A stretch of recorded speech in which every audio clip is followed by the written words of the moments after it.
من كان يرجو لقاء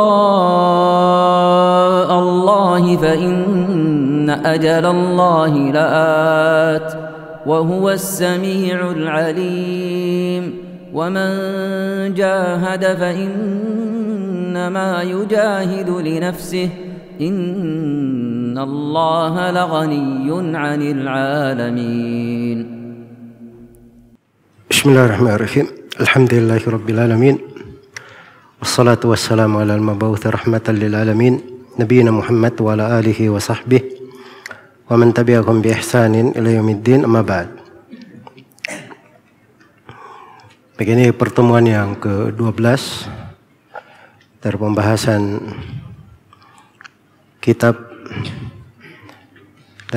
Kitabul Buyu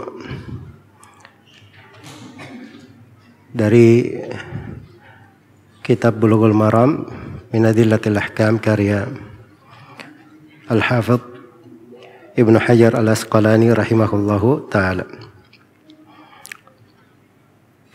Baik, kita akan memasuki hadits yang ke-11 di Kitabul Buyu.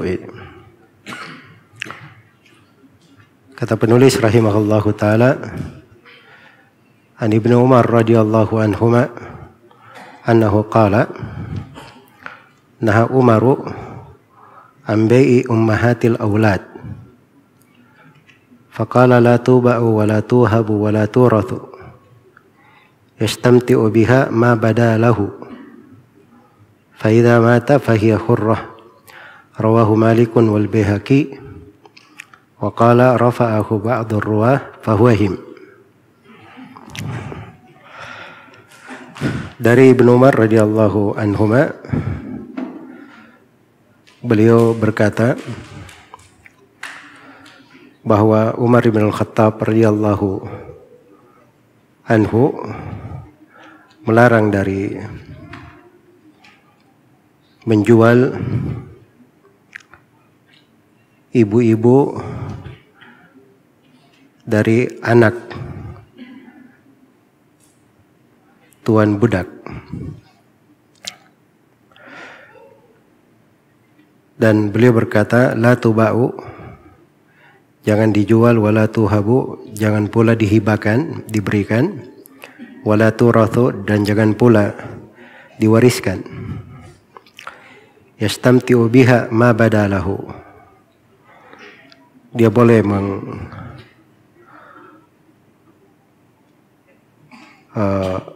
manfaat dari budaknya sesuai dengan keinginannya.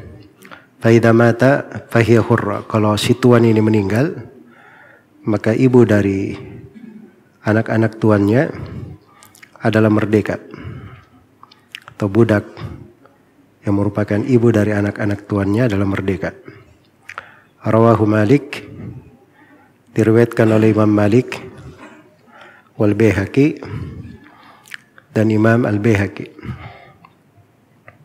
Wa qala rafa'ahu ba'dhu ruwati fawahim, dan beliau berkata bahwa hadits ini diriwayatkan secara marfu' oleh sebagian rawi, tapi dia keliru di dalam hal tersebut. Iya. Baik, ini hadits beberapa pembahasannya sebelum kita uraikan fikihnya. Pertama terkait dengan riwayat hadits. Hadits ini athar dari Umar bin Khattab radhiyallahu taala anhu, tapi dibawakan sebagai hadits tersendiri karena diamalkan oleh para sahabat Rasulullah sallallahu alaihi wasallam. Dan haditsnya di sini dikatakan diriwayatkan oleh Imam Malik. Imam Malik meriwayatkannya dari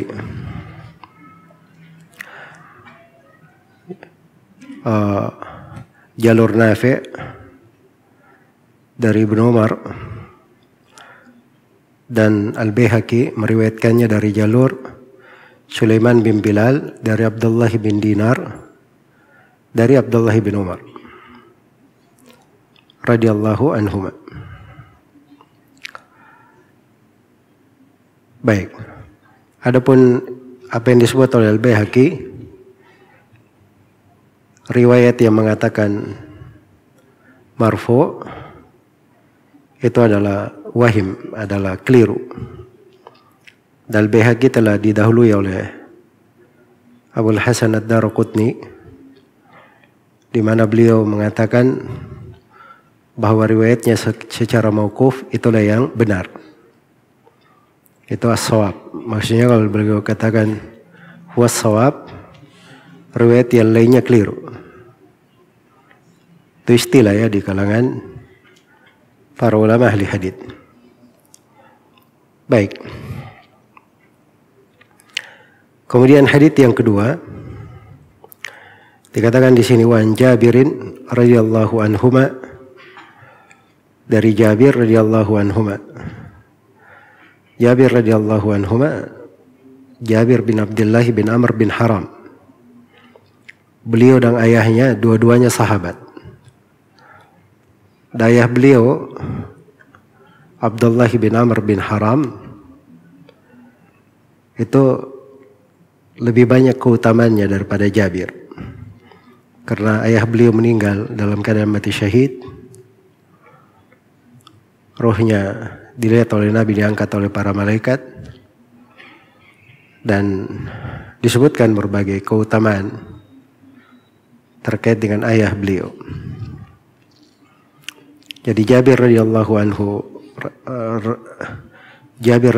anhuma, beliau berkata, kunna nabi'u sarariyana, kami pernah menjual budak-budak perempuan kami dari tawanan perang. Ummahatil aulad, ibu-ibu dari budak yang melahirkan anak-anak tuannya. Wan Nabi sallallahu alaihi wasallam hayyun, dan kami menjual budak-budak itu sementara Nabi sallallahu alaihi wasallam masih hidup. La nara bidzalika ba'san, kami tidak memandang ada masalah di dalam hal tersebut. Rawahu An-Nasa'i wa Ibnu Majah wa Ad-Daraqutni wa sahhahahu Ibnu Hibban. Diriwayatkan oleh Imam An-Nasa'i, Ahmad ibn Shu'aib, Ibnu Majah, Abu Abdullah Ibnu Majah rahimahullah, wa Ad-Daraqutni wa sahhahahu Ibnu Hibban. Baik. Nah, hadits ini sanadnya sahih di atas syarat Muslim. Dia dari jalur Ibnu Jurayj mengatakan akhbarani Abu Zubair annahu sami'a Jabir bin Abdullah. Ibnu Jurayj dan Abu Zubair mudallis, cuman dua-duanya memakai penegasan mendengar. Iya. Di riwayat Abu Daud, Ibnu Hibban dan Al-Hakim dari jalur lain juga dari Jabir. Kata beliau, bi'na ummahatil aulad ala ahdi Rasulillah sallallahu alaihi wasallam wa Abi Bakrin. Falamma kana Umar intahaina. Kata beliau, kami menjual ibu-ibu dari yang melahirkan anak-anak tuannya di masa Nabi sallallahu alaihi wasallam dan di masa Abu Bakar As-Siddiq.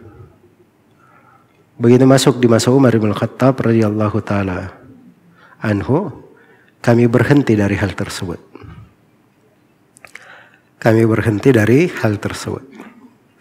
Baik. Jadi ini dua hadits ya.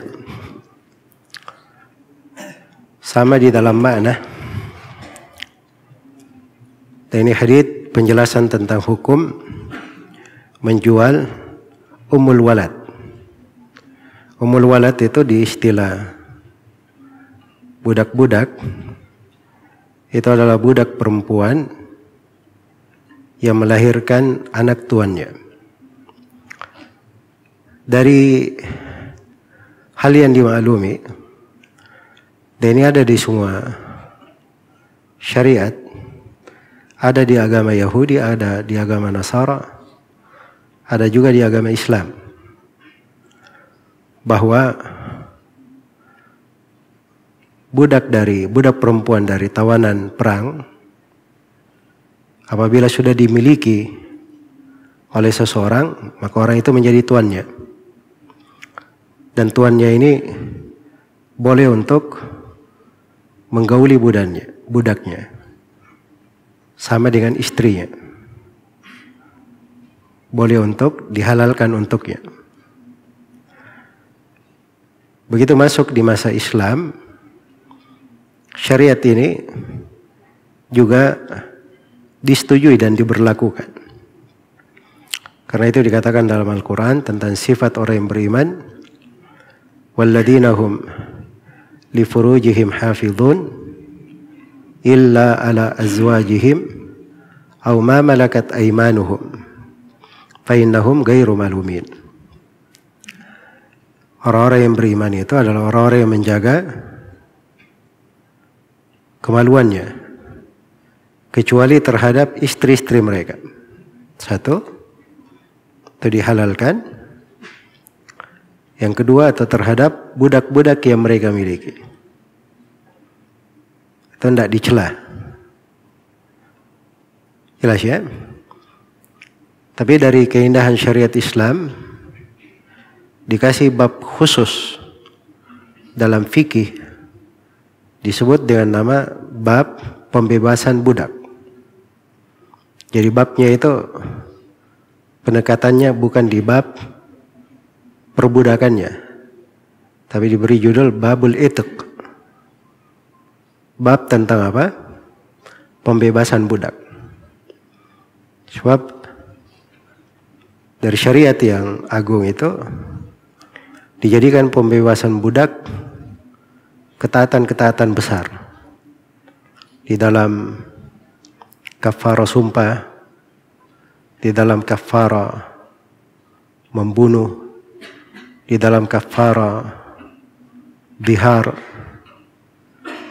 kemudian di dalam kafarah orang yang mendatangi istrinya di bulan Ramadan, di dalam kafarah haji.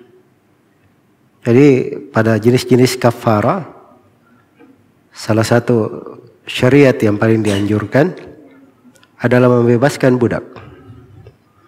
Selain daripada itu datang hadits-hadits yang banyak tentang keutamaan memerdekakan budak. Iya. Itu dari keindahan Islam di pengaturan. Di mana manusia di masa dahulu berlebihan dan sewenang-wenang di dalam hal tersebut.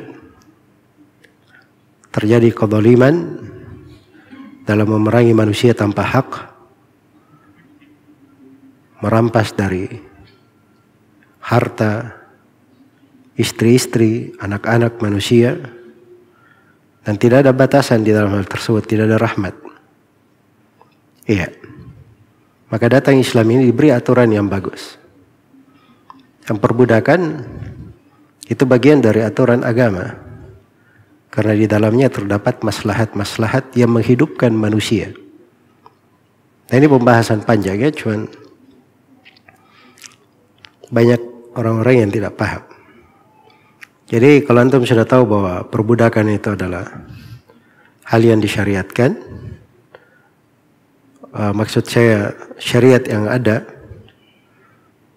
dari agama sebelum Islam sampai agama Islam ini ditetapkan dan dibolehkan seorang pemilik budak itu menggauli budak perempuannya yang dia miliki, itu diperbolehkan. Maka muncul pembahasan, kalau si budak perempuan ini hamil, kemudian melahirkan, punya anak, anaknya ini statusnya apa? Dalam hukum perbudakan, si anak itu statusnya merdeka. Dia ikut kepada nasab tuannya. Sebab tuannya, pemiliknya merdeka. nasab ayah itu pada suami istri, nasab ayah itu yang paling kuat. Makanya si anak itu tidak ikut ke ibunya, tapi ikut ke bapaknya. Ikut ke bapaknya. Maka dia juga menjadi merdeka. Jelas ya? Terus status budak perempuannya yang melahirkan. Apa statusnya? Statusnya dia tetap sebagai budak. Dia tetap sebagai apa? Sebagai budak. Iya. Nah, disinilah datang pembahasan terkait dengan masalah menjual ibu dari anak tuan budak ini. Apa hukum menjualnya? Ya, di sini di hadits Umar radhiyallahu anhu, athar Umar, beliau melarang akan hal tersebut. Dan ketika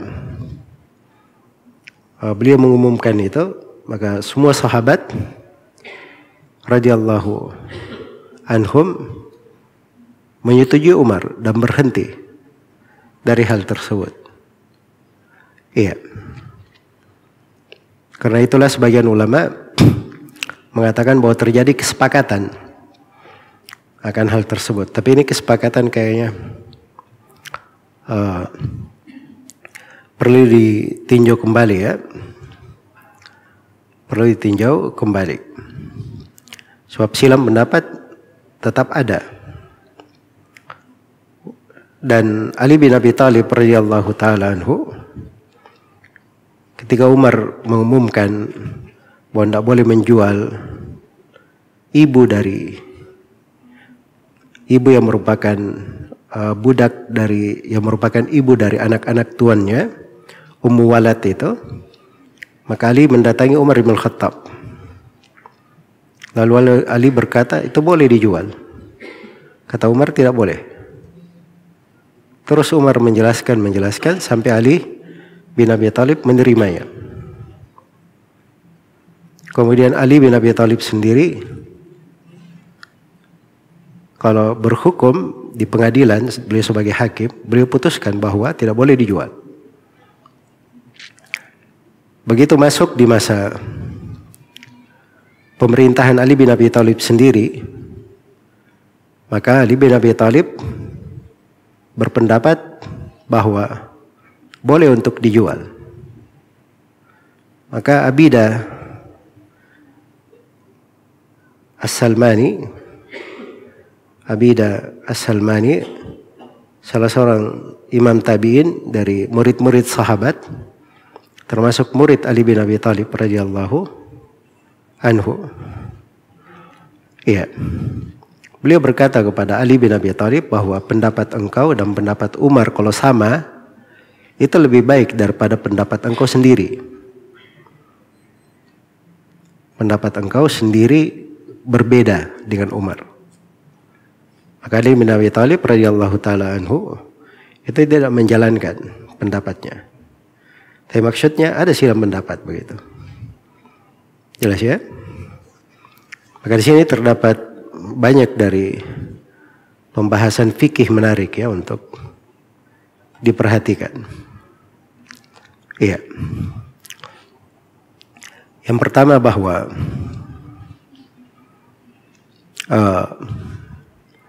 sebagian dari hukum itu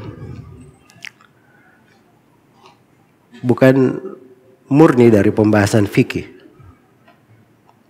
Bukan sekadar pembahasan fikih biasa. Ada sebagian hukum itu terkait dengan pengaturan negeri, kemaslahatan manusia. Dia itu yang disebut di buku-buku agama dengan nama as-siyasatus syar'iyyah, politik syar'i. Iya. Sengaja saya sebut ya, siasat syar'iyyah dengan bahasa syariatnya. Sebab kata politik itu kalau bahasa Indonesia jarang orang yang mengarahkan makna politik ke politik syar'i. Jelas ya? Apalagi kalau didominasi pembahasan politik. Politik kadang banyak hal yang dipandang orang tidak jujur di dalamnya, selalu ribut, kadang menjatuhkan orang lain dan seterusnya. Ada dari kesan-kesan itu di bahasa politik dalam bahasa Indonesia. Tapi kalau kata as-siyasa itu kata syariat. As-siyasa. Karena siyasa itu pengaturan yang membawa kemaslahatan untuk negeri dan penduduk negeri itu. Itu yang disebut as-siyasa. Dan agama itu siyasa. Agama itu. Karena dia mengatur manusia supaya teratur dengan aturan-aturan yang tetap, batasan-batasan yang jelas, membawa kemaslahatan untuk kehidupan mereka. Itu yang disebut dengan nama as-siyasa asy-syar'iyyah. Karena itu di dalam hadits Abu Hurairah yang diriwayatkan oleh Imam Al-Bukhari dan Imam Muslim, Nabi SAW bersabda, "Kana Banu Israil tasusuhumul anbiya. Kullama halaka nabiyyun khalafahu nabi." Adalah Bani Israel itu diatur oleh para nabinya,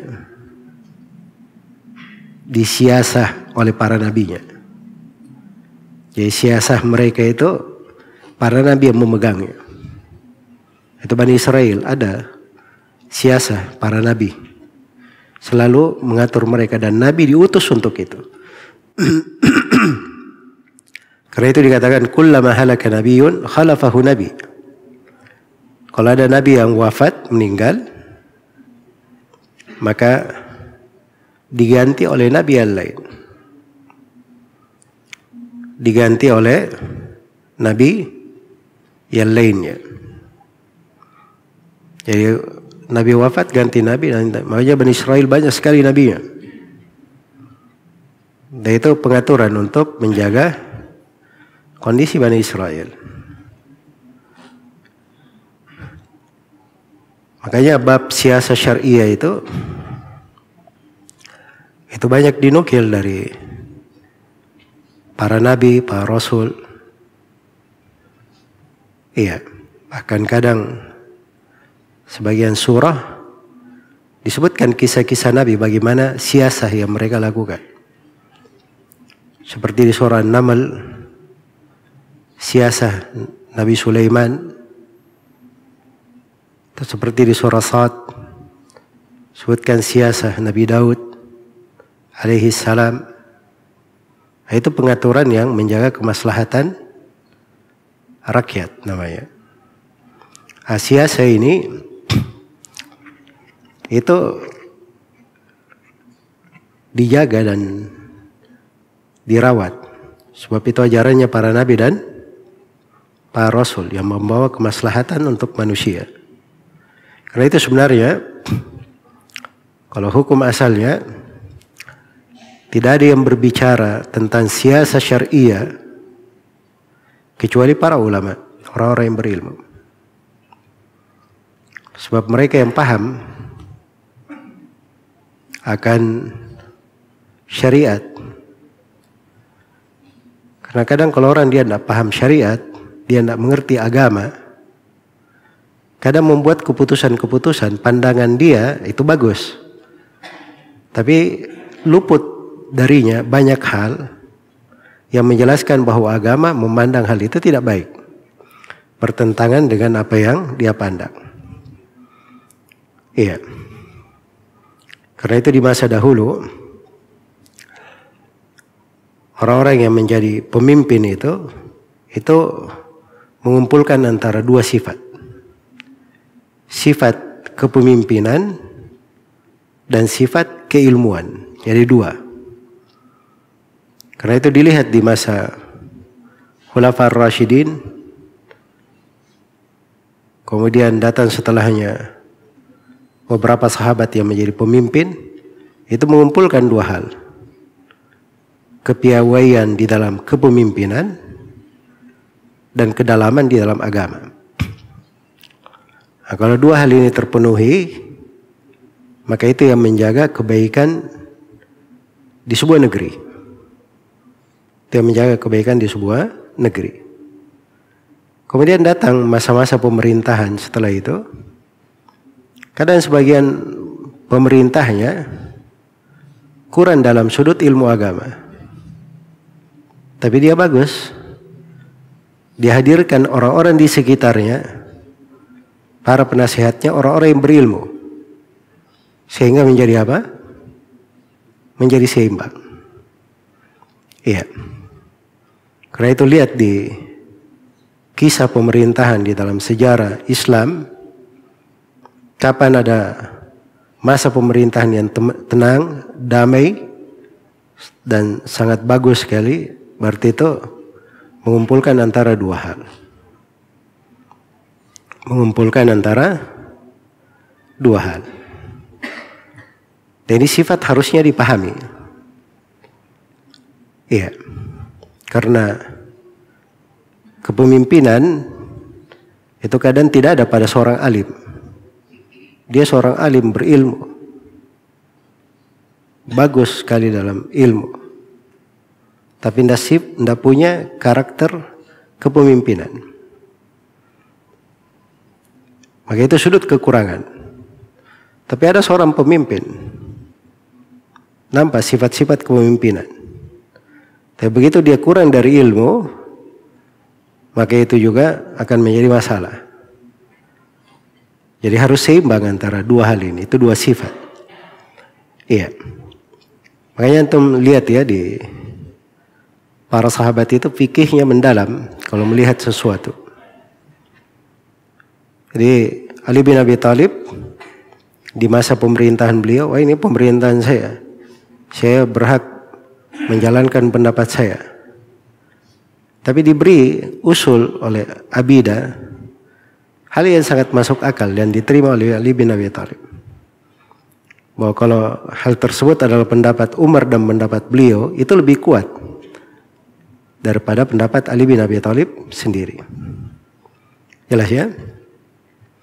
Dalam hal yang mereka bersama itu lebih bagus daripada hal yang berbeda. Selain daripada itu, kebanyakan sahabat itu di atas pendapat Umar ibn Khattab radhiyallahu ta'ala anhu. Bahkan Ibnu Qudamah menukil kesepakatan sahabat akan hal itu. Dinukil kesepakatan para sahabat Rasulullah sallallahu alaihi wasallam. Baik. Kemudian fikih yang kedua dari hadits ini terdapat pembahasan tentang pentingnya mengambil dari fikih dan amalan para sahabat, ucapan dan amalan para sahabat Rasulullah sallallahu alaihi wasallam. Iya. Jadi itu penting ya. Bahkan ucapan sahabat itu pada hal-hal yang tidak ada nas di dalamnya dan mereka tidak berselisih, maka itu adalah hal yang diterima. Hal yang diterima. Padahal apalagi kalau hal tersebut hal yang mereka bersepakat. Kalau para sahabat bersepakat, itu hujjah qati'ah yang mesti diterima. Iya. Karena itu dari fikih, seseorang itu ketika membahas masalah-masalah fikih, dia juga melihat bagaimana pengamalan para sahabat pada hal tersebut. Iya. Bagaimana pengamalan mereka? Apa yang mereka kerjakan? Dan itu pedoman dipakai oleh para ulama ahli fikih. Karena dari usul madhab Imam Empat itu semuanya berhujjah dengan ucapan sahabat. Semuanya berhujjah dengan ucapan dan perbuatan sahabat. Termasuk Imam Syafi'i rahimahullah. Iya. Karena itu keliru ya kalau ada yang memahami dari hadits-hadits, memahami dari fikih, kemudian apa yang dia pahami itu menyelisihi pendapat kebanyakan sahabat. Itu dari hal yang keliru. Baik. Nah, kita lihat di sini Umar ya, radhiyallahu taala anhu, dimaklumi di masa Nabi dijual. Di masa Nabi dijual. Tapi di masa Umar dilarang. Karena di masa Umar sudah mulai banyak orang yang tidak mengerti hukum. Menjual saja. Padahal kalau dia menjual, nggak boleh dipisahkan antara ibu dan anaknya. Begitu harusnya. Karena itu Umar melarangnya untuk dijual. Ya, dan kalau tuannya meninggal, maka hukum Umar, si ibu ini menjadi merdeka. Si ibu menjadi merdeka. Dan ini pembahasan sebenarnya di pembahasan seputar apa? Perbudakan, dan ini akan datang pembahasannya nanti di akhir dari Bulughul Maram. Sebelum kitab terkait dengan Al-Bir Wasilah. Karena di buku madhab Syafi'iyah itu selalu pembahasan tentang perbudakan adalah akhir pembahasan. Adalah akhir dari pembahasan fikih mereka. Baik. Kemudian di dalam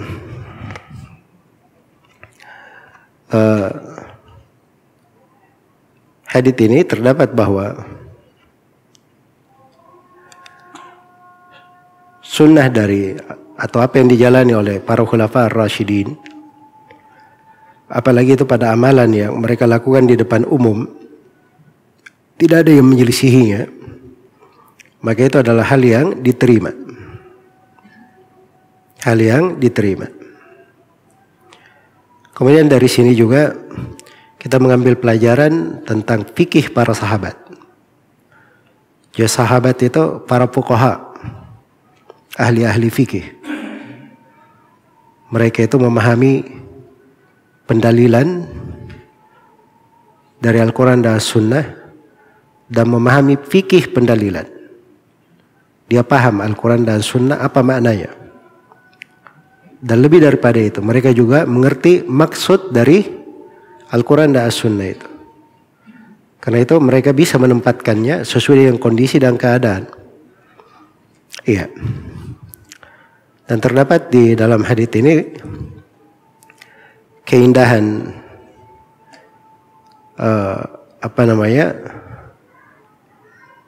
Umar bin Khattab di dalam mengatur politik di masa pemerintahnya, mengatur siasa. Karena beliau melihat menggunakan dari siasa syariah untuk merawat kebaikan dan menghindarkan manusia dari kejelekan. Iya. Dan terdapat bahwa budak yang melahirkan anak-anak si tuan, budak itu sepanjang miliknya, maka miliknya itu boleh untuk dia menggaulinya, mengambil manfaat darinya. Dan terdapat bahwa budak yang digauli oleh tuannya, begitu dia melahirkan, itu tidak langsung menjadi merdeka. Dia tetap budak. Sebab Umar berkata, "Fa'idha mata fahiya hurrah." Kalau tuannya meninggal, baru dia bebas. Barulah dia menjadi apa? Menjadi bebas. Iya. Baik. Kemudian di sini dari apa yang disebut oleh Umar, bahirnya bahwa budak yang ditinggal mati oleh tuannya itu langsung merdeka.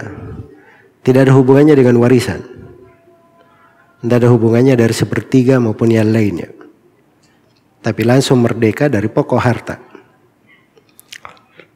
Dan di dalam hadits ini juga asalnya bahwa budak itu, asal budak itu boleh dijual dan boleh dihibahkan dan boleh dihibahkan dan boleh diwariskan, masuk dalam warisan, itu asal. Tapi umul walad ini beda hukumnya, makanya diterangkan oleh Umar perbedaan hukum tersebut. Baik.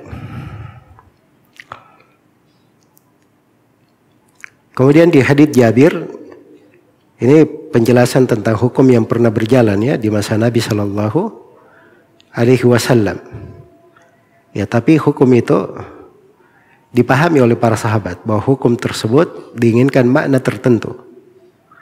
Makanya ketika terjadi di masa Umar, mana yang bertentangan dengan apa yang dibolehkan oleh Nabi, Umar radhiyallahu taala anhu melarang.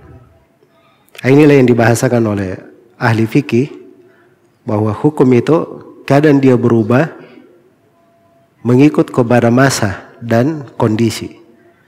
Ini salah satu pembahasan yang seperti ini yang dikatakan masuk dalam bisa berubah sesuai dengan masa dan kondisi. Dan itu biasanya di hukum-hukum yang terikat dengan siasa syariah. Iya. Karena di siasa syariah itu di kaidah umumnya tasarruful imam fir ra'iyah manutun 'alal maslahah. Seorang kepala negara bertindak di tengah rakyatnya itu dibangun di atas apa? Di atas maslahat. Jadi dari hadits ini bisa disimpulkan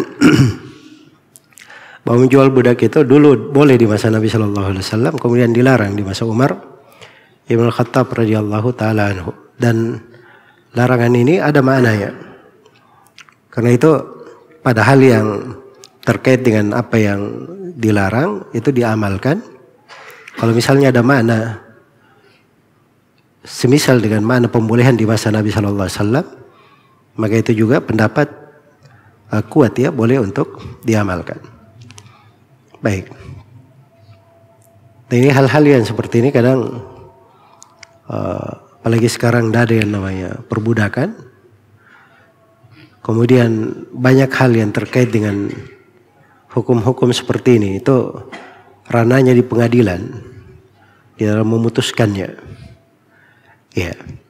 Maka kadang mentarjih pada sebagian pembahasan itu tidak terlalu banyak manfaatnya. Ya wallahu taala alam. Baik.